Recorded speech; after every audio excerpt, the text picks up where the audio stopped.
If you want to follow up easily, you can go for the playlist because chapters are organized in order. Like, subscribe, share, and activate the alerts.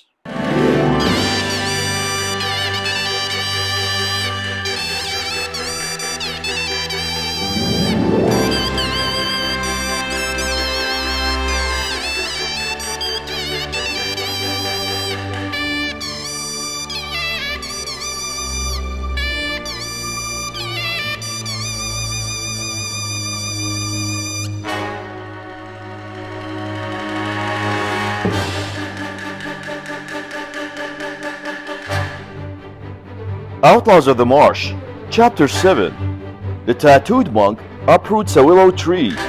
Lin Chong enters White Tiger Inner Sanctum by mistake. Among the 20 to 30 knaves who lived outside Sour Date Gate, two were leaders. One was Rat crossing the street, Jong the third.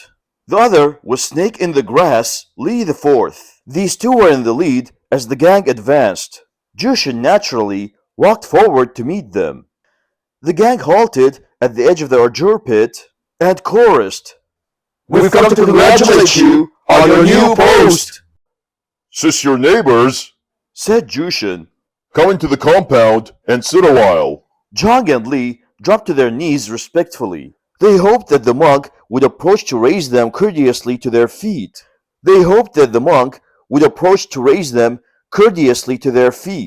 Then they could go into action. Noticing this, Jushin grew suspicious. "This gang is a queer-looking lot, and they are not willing to come forward. Can they planning to dump me?" He wondered. "The lots think they can pluck the tiger's whiskers. Well, I'll go to them and show them how I use my hands and feet." Jushin strode up to the gang. Still kneeling, Jong and Lee cried, "We younger brothers have come specially to pay our respects!" and each reached to grab one of the monk's legs. But before they could lay a finger on him, Jushin lashed out with his right foot and kicked Lee into the ordure pit.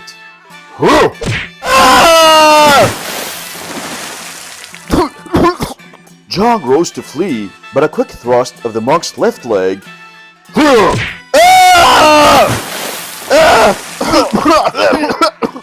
and the two rascals were floundering in the foul mess together. Startled, the rest of the gang gaped, then turned to run. "Whoever moves goes into the pit!" bellowed Jushin. The scoundrels froze, not daring to take a step. Jong and Lee now raised their heads out of the ordure. The pit seemed bottomless, and they were covered with excrement. Maggots clung to their hair. Standing in the filth, they wailed, "Reverend, forgive us!" "Help those two dogs out, you oafs!" Jushin shouted to the gang. "And I'll forgive you all!" The rogues quickly hauled their leaders from the pit and helped them over to a ground arbor. The two stank to high heaven. Jushin roared with a laugher, "Fools! Go and wash off in the pond! Then I want to talk to you, all of you!" After the two gang leaders had cleansed themselves, some of their men removed their own clothing to give them a change of garments. "Come into the compound," Jushin ordered. "We're going to have a talk." He sat down in the midst, pointed his finger at them, and scoffed. "You ragamuffins! Did you think you could fool me? How could pricks like you ever hope to make a sport of me?" Jong, Lee, and the whole gang dropped to their knees. "Our families have lived here for generations," they said, "supporting themselves by gambling and begging and robbing these vegetable fields. The monastery paid people several times to drive us away, but no one could handle us. Where are you from, Reverend? Such a terrific fellow! We've never seen you at the monastery before. From now on, we'll be happy to serve you." "I'm from Yan'an Prefecture, west of the pass. I used to be a major under His Excellency, the garrison commander, Old General Zhang. But because I killed many men, I took refuge in a monastery and became a monk. Before coming here, I was on Mount Wutai. My family name is Lu. On entering the Buddhist order, I was given the name Jushin. Even if surrounded by an army of thousands, I could hack myself out. What do you 20 or 30 amount to? The knaves loudly and respectfully voiced their agreement with these statements. They thanked the monk for his mercifulness and withdrew. Jushin went into the house, put his thing in order, then went to bed. The next day, after talking the matter over, the rogues scrapped some money together and bought 10 bottles of wine. Leading a live pig, they called on Jushin and invited him to join them in a feast. A table was laid in the overseer's compound. Jushin sat at the head of the table, with the 20 to 30 rascals lining both sides. Everyone drank. Why are you spending so much money? The monk asked. We're lucky. They replied. Now that you are here, you can be our master. Jushin was very pleased. Wine flowed freely, and the party grew lively. There was singing and talking, and applause and laughter. Just as the merriment was at its height, crows were heard cawing outside the gate. Some of the men piously clacked their teeth, and they intoned together, Red lips raised to the sky, while tongue enters the earth. What are you making such a blasted racket about? The vagabonds replied, When crows caw, it means there's going to be a quarrel. Rot! Said the monk. One of the lay brothers who tilled the monastery's fields laughed and said, It's in the willow tree besides the wall. There's a new crow's nest. The birds caw from dawn to dusk. Let's get a ladder and destroy the nest, said some. I'll do it, volunteered several of others. Feeling his wine, Jushin went out with the crowd to take a look. Sure enough, there was a crow's nest in the willow tree. Get a ladder and tear the nest down, said the man. Then our ears can have a little peace and quiet. I'll climb up and do the job, boasted Lee. And I don't need any ladder. Jushin looked the situation over, walked up to the tree, and removed his cassock. He bent and grasped the lower part of the trunk with his right hand, while his left hand seized it higher up, then gave a tremendous wrench.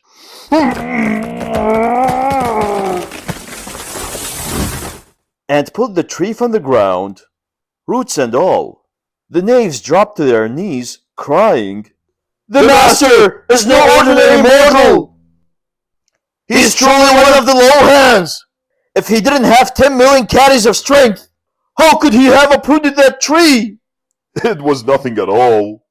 Lou said. One of these days, I'll show you how to handle weapons. That night, the vagabonds departed, but they came again the next day, and every day thereafter, bringing meat and wine to feast Jushin, for they positively worshipped him. They begged the monk to demonstrate his skill with weapons. After several days of this, Jushin thought to himself, These fellows have been treating me day after day. I ought to give them a banquet in return. He sent a few lay brothers into the city to buy several platters of fruit and 5 or 6 buckets of wine, and he killed a pig and slaughtered a sheep. It was then the end of the 3rd lunar month. The weather is getting warm, said Jushin. He had mats spread beneath the green ash tree, and invited the rascals to sit around and feast outdoors. Wine was served in large bowls and meat in big chunks. When everyone had eaten his fill, the fruit was brought out and more wine. Soon the feasters were thoroughly sated. The past few days you've demonstrated your strength, master, said the rogues. But you still haven't shown us your skills with weapons.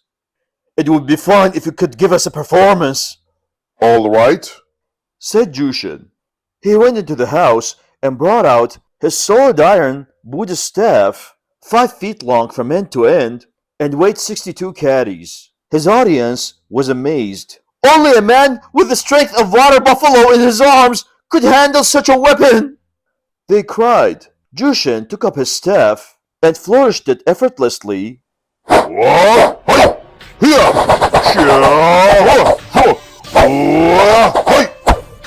making it whistle through the air. The vagabonds cheered and applauded. Just as the monk was warming up, a gentleman appeared at a gap in the compound wall. Truly remarkable! He commended. Jushin stopped his exercise and turned to see who had spoken. The gentleman wore a black muslin cap with his two corners gathered together. A pair of interlinked circlets of white jade held the knot of hair at the back of his head. He was dressed in a green officer's robe of a flowered silk, bound at the waist by a girdle made of double strips of beaver and fastened by a silver clasp shaped like a tortoise back. His feet were shod in square-toed black boots. In his hand he was carrying a folding Chengdu fan. About 35 years old, he had a head like a panther, round eyes, a chin sharp as a swallow's beak, whiskers like a tiger, and was very tall. Indeed remarkable, He said. What an excellent skill! If he approves, it certainly must be good, Said the vagabond. Who is that officer? Queried Jushin. His name is Lin Chong.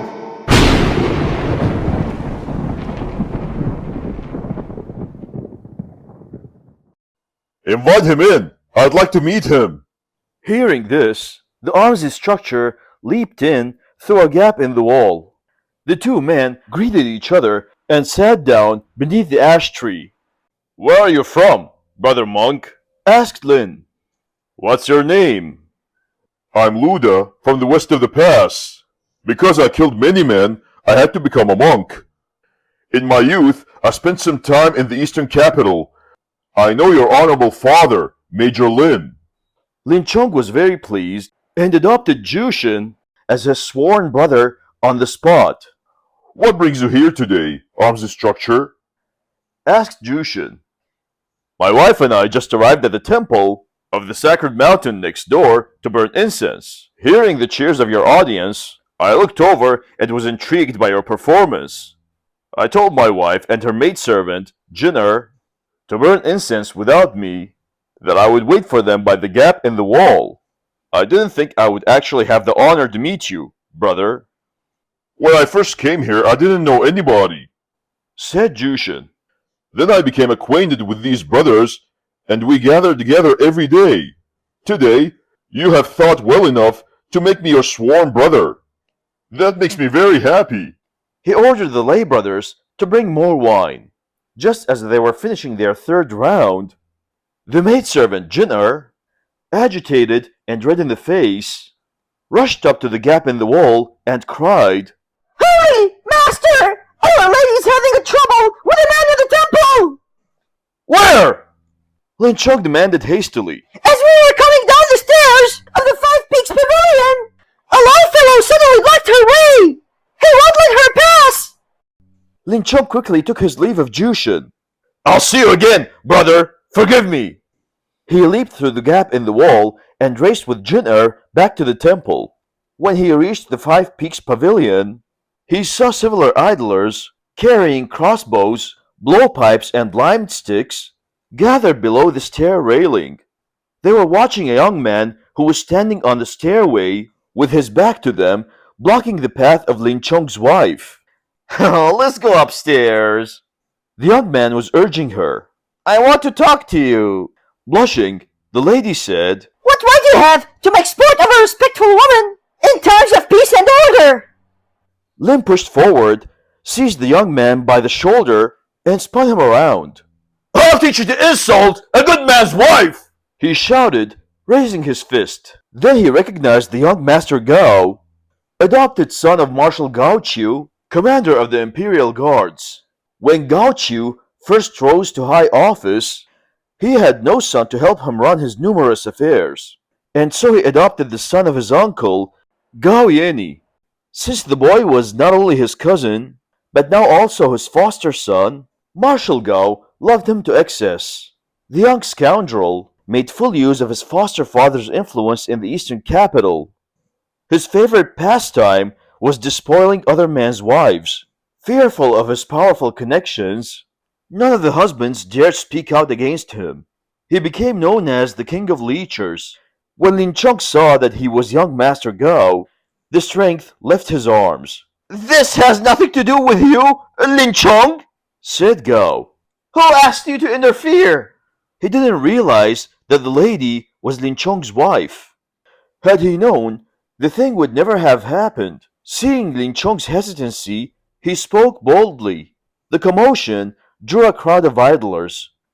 "Don't be angry, arms instructor," one said. "The young master didn't recognize her. It was all a mistake." Lin Chong's rage hadn't fully abated, and he glared at the rake with burning eyes. Some of the crowd soothed Lin Chong, while others persuaded Gao to leave the temple grounds, get on his horse, and depart. Lin Chong was turning to go with his wife and Jinner, the maidservant, when Jushin, iron staff in hand, came charging into the temple compound, with huge strides, leading his 20 to 30 vagabonds. Where are you going, brother? Asked Lin Chong. "I've come to help you fight," Said Jushin. The man turned to be the son of our Marshal Gao. He hadn't recognized my wife and behaved discourteously. I was going to give the lout a good drubbing, but then I thought it would make the marshal lose too much face. Lin Chong explained. You know the old saying, fear no officials except those who officiated over you. After all, I'm on his payroll. I decided to let the young rascal off this time. "You may be afraid of the marshal, but he doesn't scare me a bit. Shouted Jushin. If I ever run into that young whelp of his, I'll give him 300 licks of my iron staff." Lin Chong saw that Jushin was drunk, and he said, You're quite right. Of course, brother. It was only because everybody urged me that I let him go. "The next time you have any trouble, just call me, and I'll take care of it." The knave supported the tipsy Jushin under the arms. Let's go back, Reverend. They said, You can deal with young Gao later. iron staff in hand, Jushin said politely to Lin Chong's lady. "Your pardon, sister-in-law. Please don't laugh at me." And to Lin Chong he said. "Until tomorrow, brother." Then he and the vagabonds departed. Lin Chong, his wife and Jinner returned home. The arms instructor was angry and depressed. As for the young master Gao, when he had drifted into the temple, leading his band of idle cronies, he met Lin Chong's wife. He had become sorely enamored. After Lin Chong drove him off, he returned unhappily to the marshal's residence. A few days later, his ne'er-do-well friends called him, but they found him so fretful and irritable that they went away. One of these idlers was an attendant named Fuan, better known as Dried Picker's Head. He suspected what was troubling young Master Gao, and later went alone to the residence. The young rake was sitting abstracted in the study. Fuan drew near and said, You've been rather pale lately, young master. You seldom smile. Something must be bothering you. How do you know? I'm just guessing. Can you guess what it is? Lin Chong's wife. How's that for a guess? The young master laughed. Not bad. The problem is, I don't know how to get her. Nothing to it. You're afraid to provoke Lin Chong because he's a big, powerful fellow. But you needn't worry. He's under the marshal's command and has been well provided for. Would he dare to offend? The least that could happen to him is exile. The worst is death. Now I've got a little scheme that will put his wife right into your hands. I've met many beautiful women. Why should I love only her? My heart is bewitched. I'm not happy. If you have a scheme that will work, I'll reward you generously. One of your trusted men, Captain Lucien, is Lin Chong's best friend. Tomorrow, prepare a feast in a quiet nook upstairs in Lucien's house. Have Lu invite Lin out for some drinking. Let Lu take him to a secluded room on the upper floor of the Farm Pavilion Tavern. I'll go to Lin's wife and say, Your husband has been drinking in Lucien's house and has been stricken by a sudden illness. He has collapsed. You'd better hurry and look after him. Then I'll bring her over to Lu's place where you'll be waiting. Women are changeable as water. when she sees what a handsome and romantic sort you are, young master, and you deluge her with sweet words, she won't be able to resist. What do you think of my plan?" "Excellent!" Gao applauded. "Have Captain Lucien summoned here tonight!" It so happened that Lucien lived only one street away from the Gao residence. He agreed to the scheme immediately. He felt he had no alternative. As long as it would please the young master, he was willing to forget his friendship with the arms structure. To get back to Lin Chong, for several days he had been brooding at home. One morning he heard someone shouting at his front door. "Is the arms structure in?" Lin Chong went to the door and there was Lu Qian.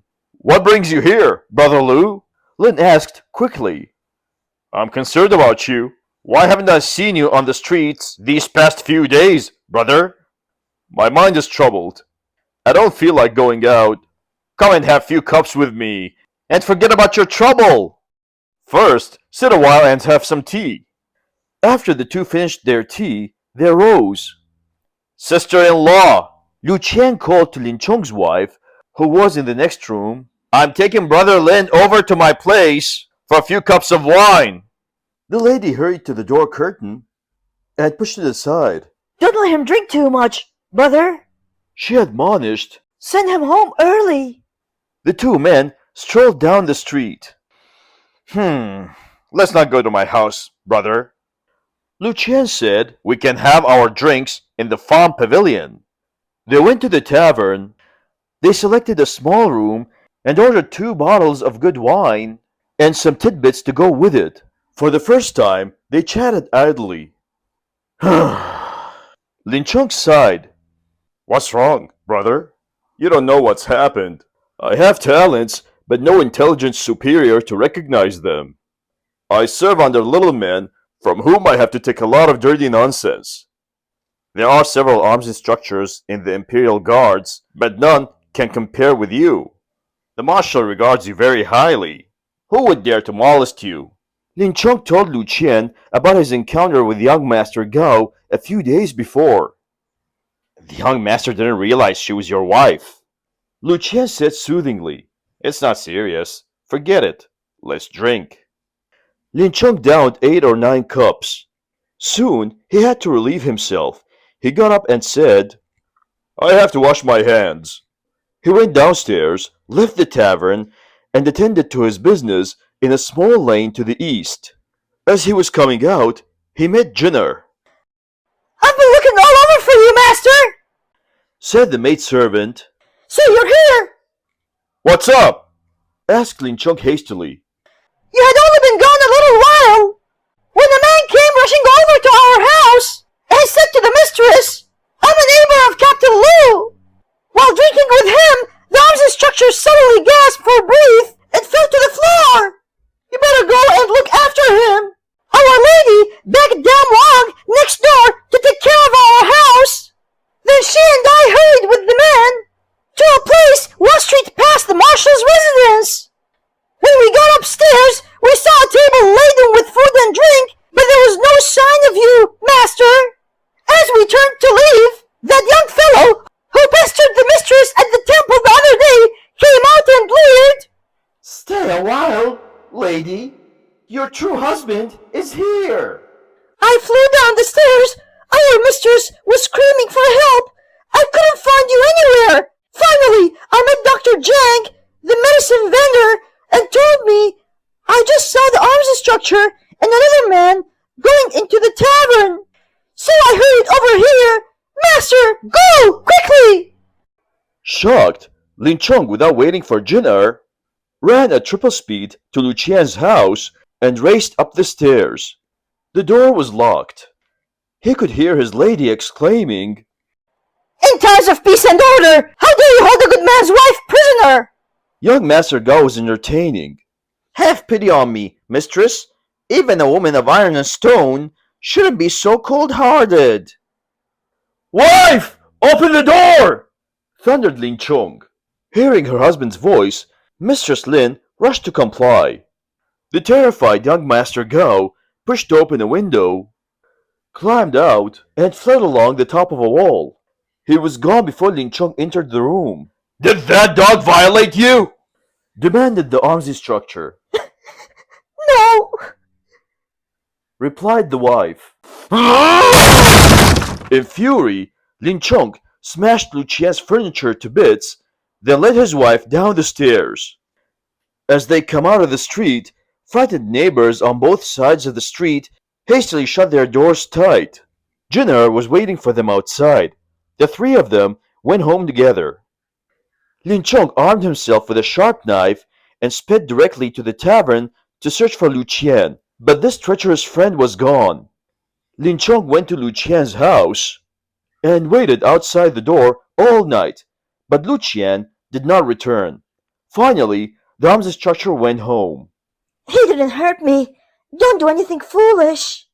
His wife urged.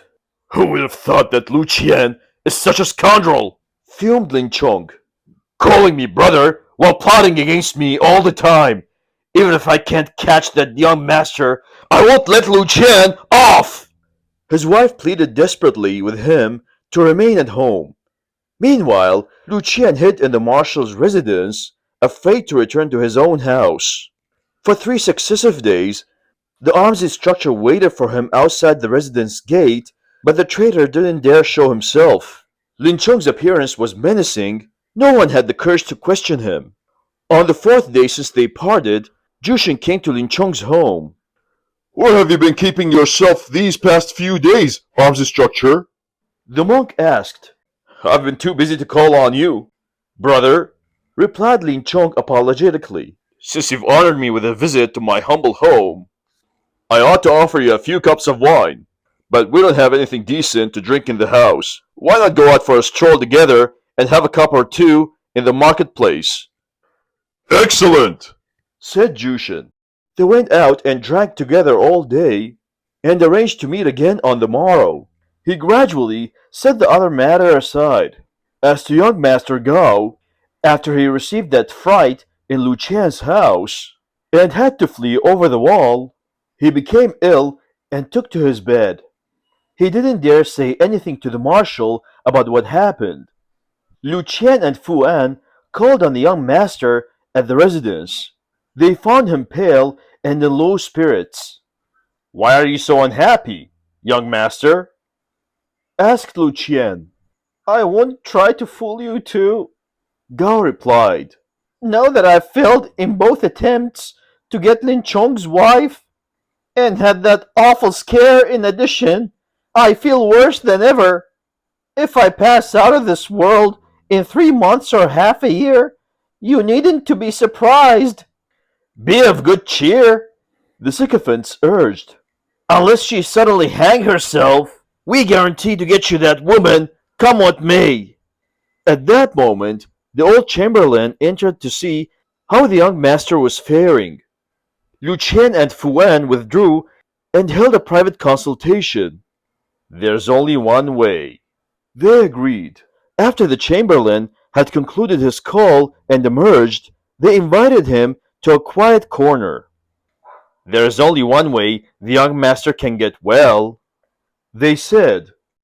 We must let the marshal know and have him order the death of Lin Chong.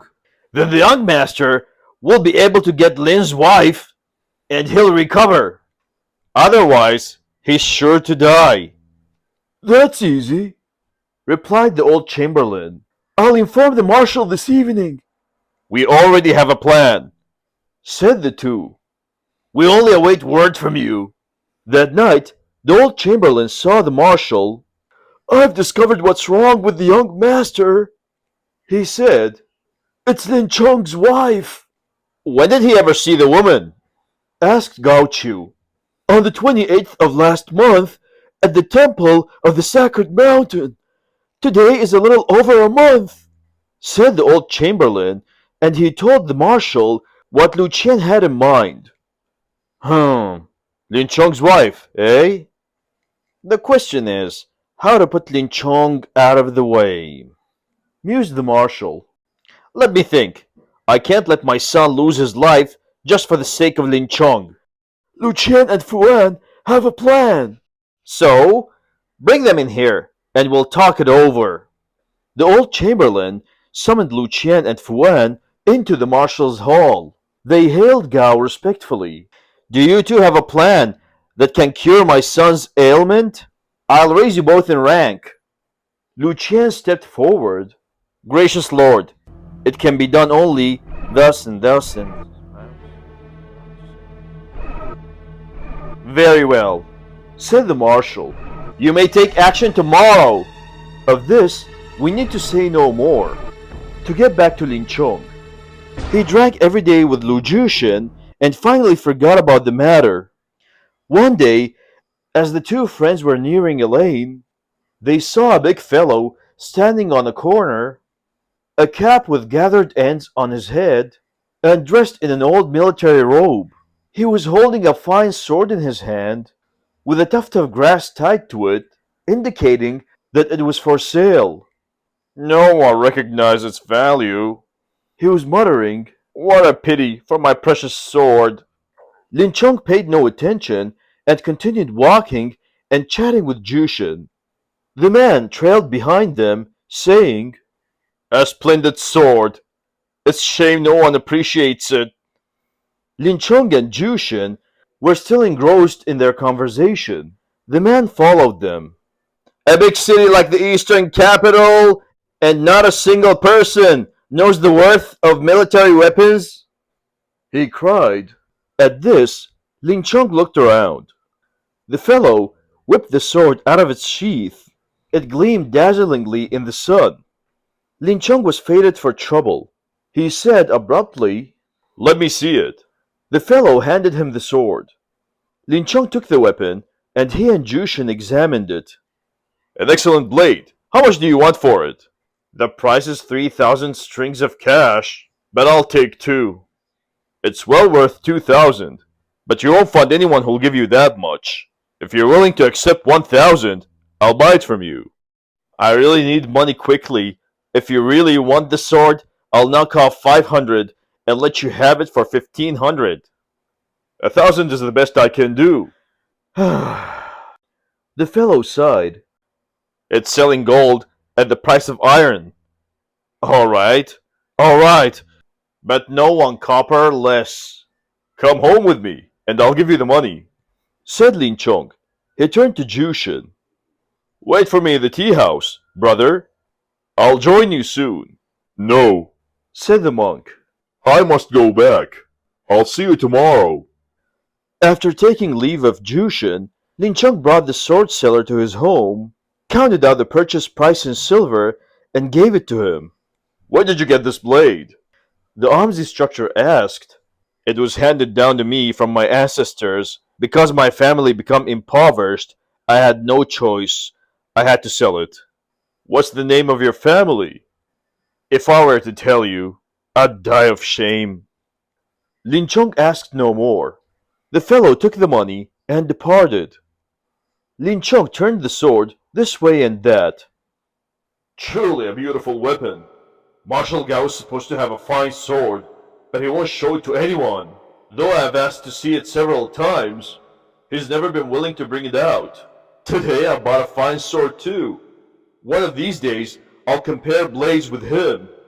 The arms instructor didn't let the sword out of his hand all evening.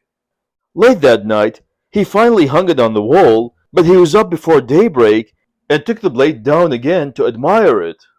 Some time before noon, 2 lieutenants came to his gate and cried, Arms Instructor Lin! An order from the marshal! He heard that you've bought a fine sword and wants you to bring it to compare it with his. Who's the big-mouthed gossip who reported the news so fast? Wondered Lin Chong. The lieutenants waited while Lin Chong got dressed. He took his sword and accompanied them. On the way he said, I haven't seen you at the residence before. We've only recently been transferred, they replied. Soon they arrived at the residence. In the reception room, Lin Chong halted. The marshal is waiting in the rear hall, said the lieutenants. Lin Chong went with them around the screen wall into the rear hall, but there was still no sign of the marshal, and Lin Chong halted once more. The marshal is waiting the arms instructor in the rearmost court, He directed us to bring you here, said the lieutenants. Lin followed them through 2 or 3 more gateways until they came to a courtyard lined on all sides by green railings. The lieutenants led him to the entrance of a large hall and said, "Please wait out here, arms instructor, while we report to the marshal. We won't be long." Lin Chung stood before the eaves of a porch while the 2 lieutenants went inside. A time long enough to drink a cup of tea passed, but they did not return. Growing suspicious, the arms instructor pushed aside the hanging awning, poked his head in, and looked. There, above the door, was a placard with 4 words written in green. "White Tiger, Inner Sanctum." This is where the highest military affairs are discussed. Thought Lin Chung, startled. How dare I go in there? He turned hastily. Behind him, he heard the tread of boots, the steps ringing sharply. Another man had entered the courtyard. The arms instructor recognized him. It was none other than Marshal Gao. Lin Chung preferred his sword with both hands and greeted him respectfully. Lin Chung? The marshal barked. "I didn't summon you! How dare you force your way into the White Tiger Inner Sanctum? Don't you know the law? And carrying a weapon! You must have come to kill me! People told me that you were seen outside the residence 2 or 3 days ago with a knife in your hand. Your intentions are surely evil." Bowing, Lin Chung replied, "Benevolent lord, 2 of your lieutenants brought me here, saying that you wanted to compare your sword with mine." "Where are they?" cried the marshal. They just went into the hole, sir. "Lies! Lies! No lieutenants would dare to enter my official halls! Ho! Guards! Seize that lout!" Before the order had left the marshal's mouth, from the building, flanking the sides of the courtyard, over 30 stalwarts came rushing out and knocked Lin Chung to the ground. "As an arms instructor of the Imperial Guards, you must know the law!" The marshal raged. "Why also would you enter the inner sanctum with a sharp sword in your hand, if not to murder me?" He ordered his men to take Lin Chung away. Could Lin Chung survive? And because of this, there was a great tumult on the central plains and a wild disturbance on the water. Peasants had to wear army designations on their backs. Military pennants fluttered on fishing boats. Did Lin Chung live or die? Read our next chapter if you would know.